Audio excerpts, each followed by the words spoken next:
Je pense que tous ceux qui examinent la vie publique camerounaise ont pu constater que le comportement de ce comportement public de ce ministre relève un peu de la psychanalyse. Entendons-nous bien, je n'ai pas dit la psychiatrie, j'ai dit la psychanalyse. Il faudrait examiner le psychisme. Moi je me demande si ça ne relève pas d'une explication qu'on a entendue un jour où on nous disait que vous avez deux catégories de ministres.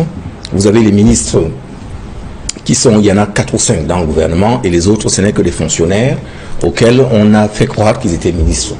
Je me demande si, dans son esprit, son psychisme, il ne se dit pas, je dois tout faire pour moi aussi prouver que je suis à la hauteur de la fonction. Et donc, par conséquent, il en fait beaucoup. Le problème, c'est qu'il en fait tellement qu'il en fait trop. Et du coup... Quel est le droit fondamental qui a été contrarié dans la procédure actuelle? Aucun droit fondamental n'a été contrarié. Il ne sait pas tout simplement qu'on va revenir en arrière. Déclaration de droits de l'homme et du citoyen. On vient de guillotiner le roi. Donc, période libertaire par excellence, où on pense qu'on peut tout faire. Lorsqu'on lit cette déclaration-là, on s'empresse à dire à l'article 4, on peut tout faire, sauf quand il y a un encadrement de la loi. On peut tout faire sauf qu'il y a un encadrement de la loi. Même sur le plan philosophique, votre liberté s'arrête, monsieur, là où la mienne commence. Maître Claude Assira, puisque nous parlons des milliards, restons dans les milliards. Le journal Le Jour, cette semaine, en sa grande une, écrit à Tangandji, les 16 milliards et les ONG. Selon le MINAT, il y aurait des associations qui auraient un fonctionnement opaque et qui mobiliserait beaucoup d'argent qui pourrait être utilisé dans le sens de la déstabilisation du Cameroun. Et au nom donc de la nécessité de protéger l'État, la sécurité publique, eh bien il enjoint ces associations, n'est-ce pas, de se conformer à un certain nombre d'exigences d'ici au 30 janvier 2025. Et pour prendre des mesures, je ne sais pas, c'est vous qui êtes juriste, c'est vous qui savez si on va appeler ça mesure conservatoire ou quoi, il a décidé de suspendre 5 organisations, parmi lesquelles le RIDAC, le réseau des défenseurs des droits humains en Afrique centrale. La question que je voudrais vous poser en tant que juriste, c'est de comprendre, n'est-ce pas, cet article 191 du Code pénal qui a été évoqué dans l'exécution de la décision du ministre de l'administration territoriale. Le sous-préfet est venu au nom de cette décision du MINAT à poser des scellés sur les portes. Pardonnez-moi, monsieur. Vous touchez, à mon avis, à un problème qui est fondamental, qui est le droit, la liberté d'association. Quand vous glissez sur la question des scellés, qui, de mon point de vue, est annexe, je crains que vos téléspectateurs ne comprennent plus exactement. Non, je vais préciser. Permettez que je précise. Je voulais d'abord planter le décor pour qu'on comprenne qu'il y a une décision qui a été prise par le MINAT qui estime qu'il y a des associations qui sont en marge de la loi, et donc a décidé donc de faire suspendre leurs activités. Et donc dans le sillage de l'exécution de cette décision, le sous-préfet est venu à poser des scellés. Et la PCA du RIDAC a décidé de briser ces scellés-là.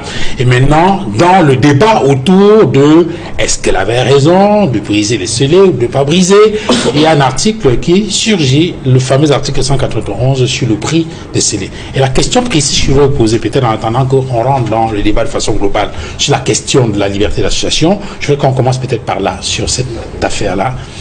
On dit... Est-ce qu'on est libre de briser les scellés? Bonne question. Alors, comment est-ce qu'il faut comprendre cette disposition-là, notamment cet article 191? Ce qui m'embête, je suis désolé, je vais respecter le conducteur. Oui, tout à fait, le conducteur que vous avez suivi, même si ça m'ennuie. Parce que je pense que vous parlez de la conséquence sans commencer par la cause, oui, au point de départ. Et même dans la chronologie des choses, j'aurais préféré qu'on commence par la décision, oui, qui est le point déclencheur avant d'arriver à ce qui me semble être aujourd'hui vraiment l'anecdote. Mais je vais vous répondre. Je voudrais pour cela faire une comparaison avec une autre notion qui est à peu près voisine, qui est la notion de la légitime défense. La légitime défense vous dit que si vous êtes interpellé à tort, j'insiste là-dessus, à tort, par un policier, vous ne pouvez pas dire que vous êtes défendu en lui donnant un coup de poing ou en refusant de suivre. Vous allez le suivre. En revanche, le bris des scellés a cru devoir, l'article 191 auquel vous faites référence, a cru devoir mentionner expressis verbis façon précise l'exigence de la légalité. La position des scellés, la légalité. Ça veut dire que dans l'un des cas, vous n'avez pas à vous poser... Dans le jargon juridique, on parle de la présomption. C'est-à-dire qu'on dit, en matière de légitime défense, la légalité de celui qui agit est présumée. Et c'est une présomption absolue, que vous ne pouvez pas contester. Voilà. Suivez d'abord, on verra après. Okay. En revanche, dans la question qui concerne les scellés, le législateur exige, je vous dis, dans la disposition concernant 191, il vous dit, il faut que les scellés aient été légalement apposés. C'est pour ça que se pose donc d'abord, avant de savoir si elle a commis une infraction ou pas, quelle est la légalité. Et vous comprenez pourquoi je conteste l'inversion que vous avez faite dans la présentation des choses. Très bien. Voilà. Alors maintenant, vous comprendrez pourquoi effectivement je pose la question, parce qu'en partant de là, on remonte maintenant à la question de la décision prise par le MINAT, à savoir de suspendre ces organisations-là, parmi lesquelles le REDAC. Alors maintenant, sur la décision prise par le MINAT et sur les raisons évoquées justement pour suspendre là, quelle est votre analyse? Alors, moi j'ai d'abord envie de vous poser une question à vous, peut-être également qui peut concerner vos téléspectateurs. Quand vous entendez les arguments qui sont soulevés par le MINAT, c'est rien moins que le risque de financement de terrorisme, le déséquilibre du système financier. Vous pensez que vraiment ça ne vaut que 3 mois de suspension? Ça avait été vrai, vous avez des associations qui militent, qui risquent d'être poursuivies pour le financement. On va juste leur donner 3 mois, c'est parce que c'est ce que la loi a prévu, hein, c'est tout. C'est tout. Je trouve que là... Et si on considère que c'est des mesures conservatoires? Que ce sont des mesures conservatoires. Eh bien, parlons donc des mesures conservatoires. Moi, je ne sais pas. Je pense que tous ceux qui examinent la vie publique camerounaise ont pu constater que le comportement public de ce ministre relève un peu de la psychanalyse. Entendons-nous bien, je n'ai pas dit la psychiatrie, j'ai dit la psychanalyse. Il faudrait examiner le psychisme. Moi, je me demande si ça ne relève pas d'une explication qu'on a entendue un jour où on nous disait que vous avez 2 catégories de ministres. Vous avez les ministres il y en a 4 ou 5 dans le gouvernement, et les autres, ce n'est que des fonctionnaires auxquels on a fait croire qu'ils étaient ministres. Je me demande si, dans son esprit, son psychisme, il ne se dit pas, je dois tout faire pour moi aussi prouver que je suis à la hauteur de la fonction. Et donc, par conséquent, il en fait beaucoup. Le problème, c'est qu'il en fait tellement qu'il en fait trop. Et du coup, il est presque souvent hors de tout, hors du temps. Mais je suggère qu'on reste sur la décision. Je vais vous répondre. Concernant justement le... Je vais vous répondre. Je vais prendre le décor. Oui. Parce que je pense que vous ne pouvez pas déconnecter cette décision-là de tout ce qui constitue la personnalité de ce monsieur auparavant. Ce n'est pas une décision... Parce qu'on peut avoir le sentiment qu'on fait une fixation sur la personnalité, alors qu'en fait, ce qui nous intéresse, c'est l'acte qu'il a posé, et on essaie de trouver les fondements, on va dire juridique par exemple, de cette décision qui a été prise. Bien. Il a fondé sa décision sur le fait que, si vous voulez qu'on vienne directement au fait, il a fondé sa décision sur le fait que les 4 points que je vous ai indiqués tout à l'heure, dont je ne sais pas si vous avez... Il parle de financement illicite et inadéquat avec le profit de l'activité, non-respect des dispositions légales relatives au fonctionnement d'un organe à but non lucratif, activité de nature à porter atteinte à l'intégrité du système financier et absence de justification et de destination des financements reçus. Bien. Pour cela, il s'appuie donc, je crois, sur l'article 13 de la loi de 1990. Bien. Sauf que, si vous lisez la loi de 1990, pour ne rester qu'au niveau de la loi vous dit que ça doit être sur proposition, le ministre de l'administration territoriale peut, vous pouvez la lire, sur proposition motivée du préfet, suspendre par arrêté toute association pour trouble à l'ordre public. Moi, j'ai envie de vous dire, nous avons tous écouté ce ministre. Vous a-t-il dit un jour, nous a-t-il présenté une décision? Il dit que lui, il applique la loi. Vraiment, il les poursuit avec cette arme que vous voulez, que vous venez d'indiquer, parce qu'elles ont violé la loi. Est-ce que quand on poursuit quelqu'un pour avoir violé la loi, la première contrainte à laquelle on est soumis, ce n'est pas de commencer d'abord soi-même à appliquer la loi? On vous dit, on a besoin, c'est-à-dire que ce n'est pas le ministre lui-même de là où il est, c'est le préfet. Parce que c'est lui qui est territorialement près du lieu de l'activité. Et on aurait donc pu s'attendre à ce qu'ils nous disent, j'ai été saisi par le préfet du Vouri, qui pense que voilà. Et donc, sur ces bases-là, j'ai décidé. On n'a jamais eu ce texte-là. Jamais, ça n'existe pas. Donc là, déjà, vous avez une grosse violation de la loi par celui qui lui-même le reproche cette attitude à d'autres personnes. Et puis, en outre, moi, j'ai envie de vous poser la question également. Je voudrais savoir, quelle est la motivation sur la base de laquelle le ministre a pris cette décision? Quand je vous parle de l'antériorité de son comportement, ce n'est pas juste simplement pour faire de l'agitation ou l'esbrouffe. Quand vous avez des choses qui sont aussi graves, elles doivent pouvoir être matérialisées par des éléments, des documents que vous apportez. Je vous signale en passant que on est là en matière d'atteinte à une valeur protégée par la Constitution du Cameroun, dont est garant le président de la République, lequel président de la République lui-même proclame tous les jours que lui, ce qu'il va nous laisser en héritage, vous avez de temps en temps cité un certain nombre de ces mots, c'est la démocratie. Et la prospérité. Mais comment peut-on imaginer qu'on puisse porter atteinte avec autant de légèreté à une valeur que le président, c'est-à-dire celui qui est le seul élu, en réalité, dans l'exécutif, c'est le seul qui est élu, il n'y en a pas d'autre. Celui qui dirige l'action de l'État, on ne peut pas porter atteinte à une valeur avec autant de débats. Donc, moi, je me serais attendu à ce que, juridiquement, politiquement, socialement, le ministre nous apporta les éléments sur la base desquels il fait asseoir les griefs qu'il a contre le REDAC et d'autres associations. Au lieu de ça, on n'a rien du tout. On a tout simplement des grandes proclamations. On vous dit que il y a des incantations, ils ont porté atteinte au système financier. À aucun moment vous nous voyez ce sur quoi, c'est-à-dire la motivation sur la base de laquelle on peut faire asseoir une telle, ça s'appelle en droit la motivation. La motivation, c'est l'ensemble des éléments de fait et de droit que vous développez pour pouvoir justifier une motivation. Et tout ça, c'est pour éviter l'arbitraire, tout simplement. Donc, en dehors de ces incantations, en dehors de ces proclamations, vous ne retrouvez rien d'autre sur la base desquelles le ministre peut véritablement faire asseoir sa décision. Donc, vous avez là-dedans une violation de la Constitution, vous avez un vice de procédure, puisqu'il ne prend pas la peine de demander préalablement au préfet d'obtenir la base sur laquelle, le substrat sur lequel il peut faire reposer sa décision. Vous n'avez aucune motivation de sa décision qui est purement et simplement un arbitraire administratif. Et tout ça, encore une fois, c'est pour ça que je vous indiquais que ça relève simplement de la personnalité. C'est, voilà, il veut exister.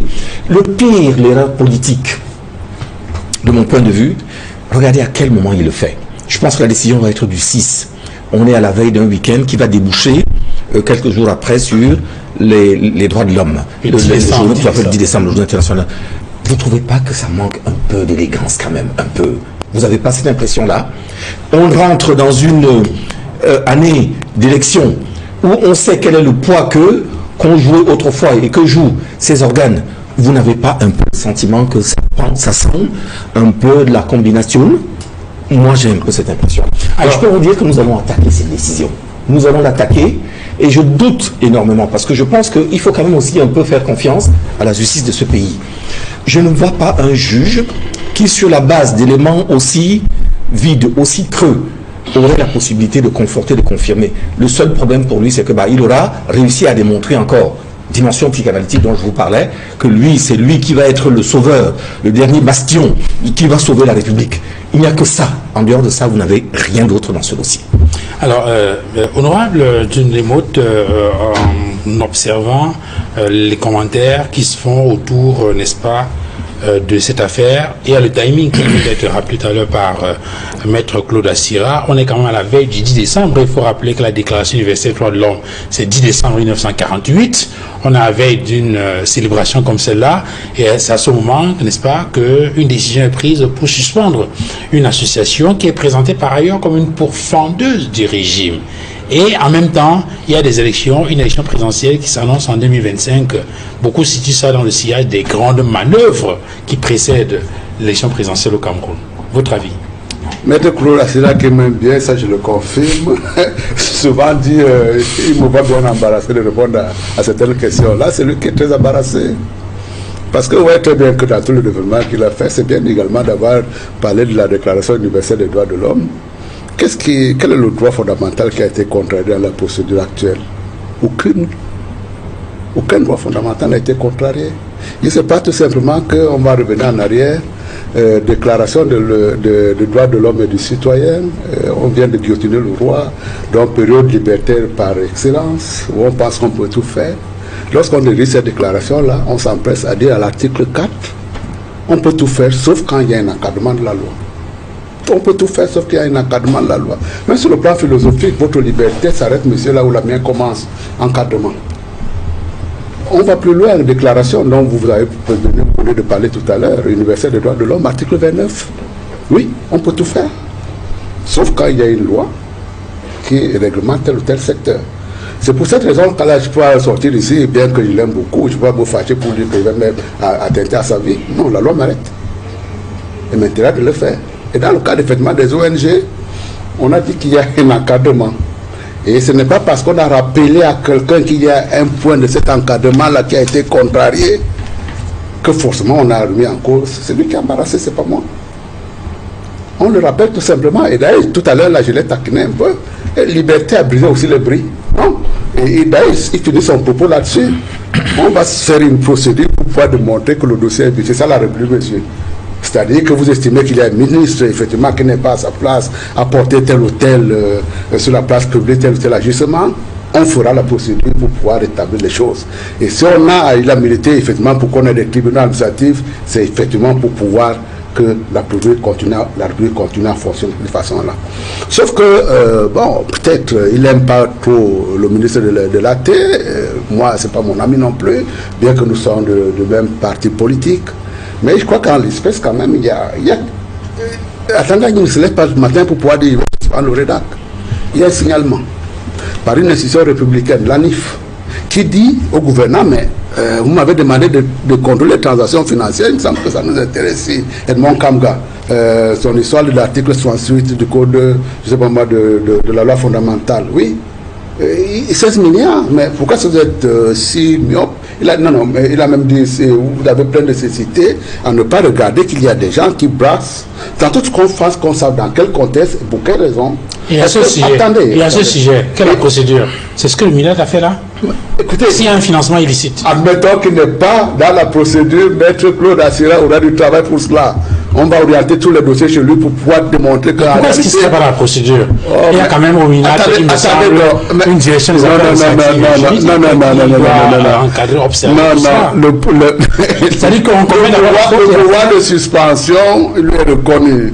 Après, maintenant, vous dites qu'il n'a pas respecté les procédures. Effectivement, si vous démontrez devant le document administratif qu'il n'a pas respecté la procédure, en l'espèce, la procédure elle-même va s'écrouler. Et c'est ça, c'est comme ça que la République fonctionne. Elle ne fonctionne pas différemment. Mais écoutez, Duval, si vous ne pouvez pas vous émouvoir que des gens... quels sont les gens aujourd'hui qui sont à la tête des ONG au Cameroun? Et puis vous entendez qu'il y a un petit enfant qui, au cours d'une période assez courte, a manipulé 5 milliards dans une histoire très souvent qui se résume à avoir un bureau de 2 mètres carrés dans un immeuble sans aucune activité particulière. Si vous, en tant que gouvernement, ça ne peut pas vous interpeller, je considère qu'en réalité, effectivement, vous pouvez tomber sur le ministère de l'AT pour pouvoir dire ce que vous êtes en train de dire à ce moment. Tout ce qu'on a fait jusque-là, un devoir de contrôle. On arrête d'abord mesures préventives. Après, maintenant, Claude Assira a la latitude de faire toutes les procédures pour pouvoir les sceller le plus rapidement possible. Ce sera son droit. Mais le ministre de l'AT a considéré qu'il était interpellé d'entendre qu'il y a des fonds dont on ne connaissait pas la source, qui sont brassés au Cameroun à hauteur de 16 milliards et que ça nécessitait une réaction de sa part. Après, maintenant, on verra l'analyse si vous admettez effectivement que... Et d'ailleurs, il y a plusieurs... Je vais aller plus loin. Ma grande sœur qui défend aujourd'hui, qui pas briser les scellés, il y a des vidéos qui sont devenues virales aujourd'hui qui ne me rassurent pas du tout. Il est dans des réunions en Allemagne où on entend qu'on brasse de l'argent pour organiser des émeutes parce qu'on n'en peut plus que pour bien sûr encore au pouvoir. On n'est pas dans la République. Effectivement, si dans ce cadre de ce genre d'activité, effectivement, il lui arrive effectivement que vous êtes interpellé, il se pliera là également au devoir républicain qui est celui de... Alors, je vais vous poser une question, peut-être avant de donner la parole à Edmond. Honorable Samuel Mout, il faut se souvenir qu'il y a quelques années, je crois que c'était en 2019, on a eu une sortie semblable du MINAT, toujours au sujet du REDAC, parlant des milliards de francs CFA qui avaient circulé. Et puis après, plus rien. Parce que, quand il dit plus rien, je dis que... Parce que l'affaire, lorsqu'on a évoqué à cette époque, paraissait quand même assez grave. C'est-à-dire qu'on s'attendait à des interpellations massives, peut-être d'ouverture d'un procès. On a dit ça comment vous allez avoir... C'était deux conséquences qui étaient prévisibles. La première conséquence, c'est que Mme Gombe, qui est également une amie par ailleurs, se fasse arrêter, menotter, foutu en prison parce qu'effectivement, il est établi que ce qu'il était en train de faire était totalement délicieux. La deuxième alternative également, c'est que le dossier peut se dégonfler. Et si se dégonfle parce qu'à la lumière des faits, vous ne pouvez pas dire que vous êtes dans un environnement où il est impossible de vivre. On doit regarder. Le devoir de contrôle, il est important dans toutes les activités de la vie publique que nous faisons. Pas seulement de la vie publique, mais de la vie privée. À l'intérieur, on doit se contrôler, surveiller, pour être sûr qu'il n'y a pas quelqu'un qui est en train de faire quelque chose qui puisse mettre en péril la vie et même la sécurité des biens d'un certain nombre de citoyens. C'est un pouvoir, j'allais dire républicain, oui, certainement non, à la limite régalien, qui est exercé en l'espèce, bien entendu. S'il y a une suite heureuse comme celle-là qui consiste à dire qu'on n'a rien trouvé, nous pouvons être contents aujourd'hui de voir que la dame en question, le REDAC, Mme Gombe, n'a pas été inquiétée pour cela. Et c'est comme ça que la République fonctionne et ne fonctionne pas différemment. Et donc, Kangia, le dossier se regonfle. Le dossier se regonfle, vous dites. En fait, dans cette affaire, il y a le contexte et il y a le texte. D'abord, le contexte. Et vous faites bien de rappeler que ce n'est pas la première fois que le MINAT intervient pour citer des organisations de défense des droits de l'homme qui, selon lui, veulent déstabiliser le Cameroun. À l'époque, il avait cité le REDAC, d'autres associations, et même cité des médias, dont Equinox Télévision, qui auraient reçu 5 milliards pour déstabiliser le Cameroun. Je me rappelle. Il avait accusé même Equinox Télévision de faire partie de ces structures, dont le REDAC et autres, qui ont reçu 5 milliards pour déstabiliser le Cameroun. Il n'a jamais pu apporter la preuve de la déstabilisation par les organisations qu'il a citées de vouloir déstabiliser l'État du Cameroun. Donc, il revient à la charge. Cette fois-ci, autrement, en citant le REDAC et d'autres organisations encore, en évoquant encore des milliards. Cette fois-ci, il est passé de 5 milliards à 16 milliards. Et les motifs qu'il invoque, qui sont l'objet de cette affaire, mais c'est très grave. C'est-à-dire le financement du terrorisme en réalité et le déséquilibre du système financier. Et je pense, comme Maître Claude Assira, que si c'était vrai, si c'était sincère, je pense qu'une affaire aussi grave, ce n'est pas aujourd'hui seulement que l'affaire aurait pu être évoquée et sans des conséquences gravissimes. Si une association peut décider d'intervenir négativement dans le pays où elle travaille, intervenir dans le système financier et même dans le cadre d'un financement du terrorisme sans que l'État n'intervienne, sans que les structures habilitées à investiguer fassent leur travail. Parce que la première question est la suivante. Pourquoi c'est le MINAT qui intervient et non l'Agence nationale d'investigation financière? Si l'objet invoqué est sérieux. Si l'objet invoqué est sérieux. C'était le signalement de la NIF, je le confirme. C'était un signalement de la NIF. Je dis, c'est la question que je pose. Ouais. La NIF a-t-il fait un communiqué dans ce sens? Est-ce que ce communiqué existe? Est-ce qu'il est public? Non, c'est les questions que je me pose. Et quand je n'ai pas encore répondu à la question, et quand l'agence le refait, est-ce que c'est ça la procédure? Non, je ne pense pas que ce soit ça la procédure. Et le contexte, je le dis, c'est pas la première fois, ça revient encore. C'est toujours des périodes où il y a des échéances qui précèdent des échéances électorales importantes, qui a des sorties comme ça, ministre de l'administration territoriale. Et je voulais dire que il y a quelque chose de vicieux dans cette façon de faire. Je reste dans le contexte pour dire, il y a à peine un mois, le Cameroun a été obligé de répondre, n'est-ce pas, des interrogations, des faits gravissimes de torture à Genève. Et plusieurs associations, dont le REDAC, c'est-à-dire le comité de Genève, le comité des droits de l'homme, tient compte des documents que les associations défendent et protègent les droits de l'homme leur envoient. Et on oppose cela, on demande la version du gouvernement. Et la délégation gouvernementale a du mal à démontrer que les actes de torture ne sont pas des choses récurrentes au Cameroun. Donc, je partage l'idée selon laquelle, qui est évoquée même dans certains médias, que la sortie du ministre de l'administration territoriale serait motivée par d'autres intentions qui seraient inavouées. Cela ressemble à un règlement de compte vis-à-vis d'une association qui, parmi d'autres, ont démontré, à travers leurs actions, leurs rapports, que le Cameroun ne respecte pas les droits de l'homme, que le Cameroun viole ses engagements à l'international concernant notamment les actes de torture, des actes cruels, inhumains et dégradants, viole les droits de l'homme, notamment des faits pour lesquels le Cameroun a signé des accords et les a même ratifiés. C'est-à-dire, prenons l'exemple aujourd'hui, le pacte international relatif aux droits civils et politiques, la Déclaration universelle des droits de l'homme, la Charte africaine des droits de l'homme et des peuples, tout cela sur la base de l'article 45 de la Constitution. Lorsque les accords traités ont été régulièrement signés et ratifiés, ils entrent dès leur publication, ils ont une autorité supérieure à celle des lois.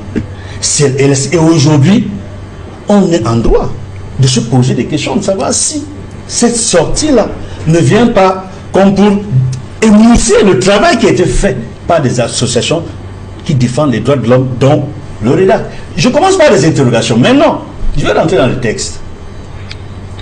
Pour dire, à la suite de Maître Sierra, pour renforcer d'ailleurs ce qu'il a dit, je vais revenir sur l'article 13 dans ses différents alinéas et vous comprendrez pourquoi. Article 13 de la loi numéro 90/053 du 19 décembre 1990 portant liberté d'association. Voici ce que dit l'alinéa 1 de l'article 13. Le ministre chargé de l'administration territoriale peut... Je ne suis même pas sûr que c'est la bonne loi de référence. Il y a une loi sur les ONG, il faut mieux la lire. Je vous en prie. Non, c'est juste une... Monsieur le rédacteur, pourquoi vous aimez intervenir chaque fois que les allez s'exprimer? Je parle d'une loi précise sur les associations. Allons-y. Je n'ai pas parlé d'autre chose. Très bien, vous permettez que je m'exprime? Allez-y, Edmond. Honorable. Allez-y. Portez bien votre nom. Edmond, avançons si bien. Je le porte très bien. Article 13, alinéa 1. Le ministre chargé de l'administration territoriale peut, sur proposition motivée du préfet, suspendre par arrêté pour un délai maximal, un délai maximum de 3 mois, l'activité de toute association pour trouble à l'ordre public. Si je m'arrête à l'article 13, alinéa 1, je vais poser 2 questions. La condition d'application de l'article 13, il y a 2 éléments. Sur proposition motivée du préfet, à aucun moment, lors de sa sortie en conférence de presse, le ministre de l'administration territoriale n'a démontré aux médias, aux journalistes, que sa sortie était appuyée par une proposition motivée par le préfet. Deuxième chose, il faut bien qu'il nous demande qu'il y a trouble à l'ordre public. Il faut qu'il démontre que le REDAC a troublé l'ordre public. Et à aucun moment, il n'évoque le trouble à l'ordre public. Parce que l'objet, les éléments qui font l'objet de sa suspension ne correspondent pas exactement au trouble à l'ordre public. Il y aurait tout un débat doctrinal là-dessus, s'il faudrait qu'on en parle. Maintenant, l'article 13, alinéa 2. Le ministre chargé de l'administration territoriale peut également, par arrêté, dissoudre toute association qui s'écarte de son objet et dont les activités portent gravement atteinte à l'ordre public et à la sécurité de l'État. Ça, c'est l'article 13, alinéa 2. Ça dit qu'au-delà de la suspension, il y a la possibilité de dissoudre. Maintenant, c'est ce qui est le plus intéressant, article 13, alinéa 3. Par dérogation à l'article 12 de l'ordonnance numéro 72, base 6, du 26 août 1972, fixant l'organisation de la Cour suprême, les actes prévus aux alinéas 1 et 2 ci-dessus que j'ai cités sont susceptibles de recours sur simple requête devant le président de la juridiction administrative. Ce recours doit intervenir dans un délai de 10 jours à compter de la date de notification à personne ou à domicile. Le président statue par ordonnance dans un délai de 10 jours. Je voudrais, après avoir cité ces textes, vous dire que, à partir des éléments du contexte et le texte que je viens de citer par rapport à la loi portant sur les associations, que le ministre de l'administration territoriale agit, annonce son action et donne effectivement la suspension de 3 mois, parce que la loi dit que c'est 3 mois. Mais pour toute la loi publique, qui n'est pas démontrée, qui n'est pas soutenue, ni motivée par un texte du préfet.